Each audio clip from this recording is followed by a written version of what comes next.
तुम्हारा कोई रोग ठीक हो जाए, कोई भोग मिल जाए, कोई परिस्थिति सुधर जाए, इसे संतों का चमत्कार मत समझना। ये प्रारब्ध भोग सुख और दुख, पुण्य और पाप से प्रकट होते हैं, इसमें किसी का प्रभाव काम नहीं करेगा। अगर ऐसा होता तो संतों के शरीर में कभी कष्ट ही ना होता। भ्रम में मत फंसो, भ्रम में मत फंसो कि कोई संत तुम्हारे शरीर को अजर अमर बना देगा, तुम्हें भोगों की बाहुल्यता मिल जाएगी। व्यर्थ में भाग दौड़ बंद करो। हाँ, वास्तविक तुम यदि महासुख को चाहते हो और मृत्यु के भय से बचना चाहते हो तो एकमात्र रास्ता है, प्रभु श्री हरि के चरणों का आश्रय ले लो। हरि स्मृति सर्व विपद विमोक्षणम, भगवान का भजन, भगवान की स्मृति निश्चित तुम्हें समस्त दुखों से बचा लेगी। भगवान की शरणागति, समुझ जे आए शरण ते डरत ना काल डर। मृत्यु क्या चीज है? पर प्रभु के नाम जपने में रुचि नहीं, प्रभु की चरण दासता में भावना नहीं, तो तुम सोचते हो कुछ चंद रुपए और कुछ फल पुष्प आदि दे करके हम रोग रहित तो हो जाएं, शोक रहित तो हो जाएं। भूल मत करना।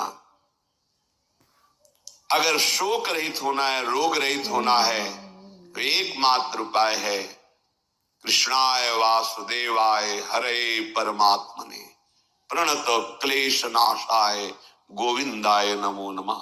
गोविंद को नमस्कार करो और जिह्वा से पुकारो कृष्ण कृष्ण गोविंद गोविंद, राधा राधा राधा। निश्चित जन्म जन्म के अशुभ नष्ट हो जाएंगे, आप स्वयं परम सुखी हो जाएंगे, शरीर राग नष्ट हो जाएगा, ऐसा अद्भुत सुख मिलेगा, कृतकृत्य हो जाओगे।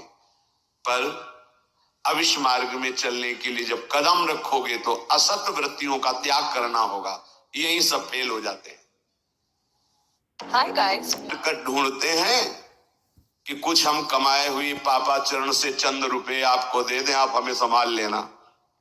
भूल मत करना, कभी ऐसा नहीं हो सकता। नाली के पानी से हाथ धोने से कभी हाथ पवित्र और निर्मल नहीं होते। ऐसे मलिन आचरण करके कमाए हुए धन से कभी तुम्हें पवित्रता प्राप्त नहीं हो सकती। ये सब नाटकबाजी मन की है। वहां चलो तुम्हारा सुधर जाएगा, कुछ नहीं सुधरेगा जब तक तुम सुधारना नहीं चाहोगे।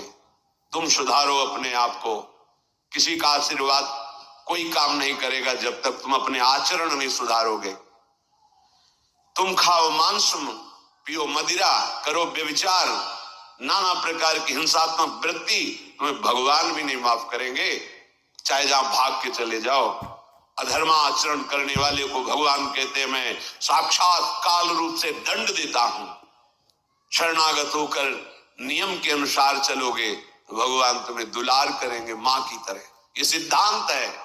नाटकबाजी में फंसो तो फंसो, सिद्धांत से चलोगे तो कभी धोखा नहीं खाओगे, आनंद में मगन रहोगे। पर सिद्धांत में चलने के लिए असत त्याग करना होता है, इसीलिए सब फेल हो जाते हैं। कोई बिरला गुरु कृपा पात्र ही कदम आगे बढ़ाता है। ये भीड़ भागम दौड़ केवल वासनाओं की पूर्ति के लिए तो भ्रम में मत रहना। किसी का आशीर्वाद, किसी की कृपा तुम्हें वासनाओं से नहीं बचा सकती। एकमात्र उपासना ही वासना से बचा सकती है। और उपासना तुम करने के लिए जब तैयार होगे तो ये गंदी बातें, गंदे आचरण ये आपको त्यागना होगा। बस यही तुम्हारी गाड़ी फेल हो जाती। ये हम नहीं त्याग सकते तो फिर तुम्हें कोई बचा भी नहीं सकता। लिख लो, अपने दिमाग में लिख लो, अगर बचना है तो एकमात्र मां में ये प्रपद्यन्ते माया में ताम तरंते। जितना भी समझाओ ये पागलपन छोड़ते ही नहीं। बस कोई जंतु ऐसा हो, कोई भस्म ऐसी हो, बस हम नाटक में रिझना चाहते हैं। अरे प्यारे, यदि वो तुम्हें सुखी कर सकता है तो वो खुद क्यों सुखी नहीं हो जाता? तुम नहीं सोच पा रहे हो? पागल हो तुम? यदि वो तुम्हें रोग रहित कर सकता है तो खुद क्यों नहीं रोग रहित हो जाता? यदि वो तुम्हारे को चमत्कार दिखा सकता है तो अपने को चमत्कार दिखाकर प्रभु का साक्षात्कार क्यों नहीं कर लेता? पागल बन रहे हो। सिद्धांत को समझो। तब लगी कुशल न जीव कहूं, सपने हो मन विश्राम। जब लग भजतन राम कहूं, शोक धाम तज काम। जब तक शोकों का खजाना एक कामनाएं, इन कामनाओं को प्रभु के चरणों में समर्पित करके भजन नहीं करोगे, स्वप्न में भी सुख नहीं मिलेगा। जागृत की बात जाने दो।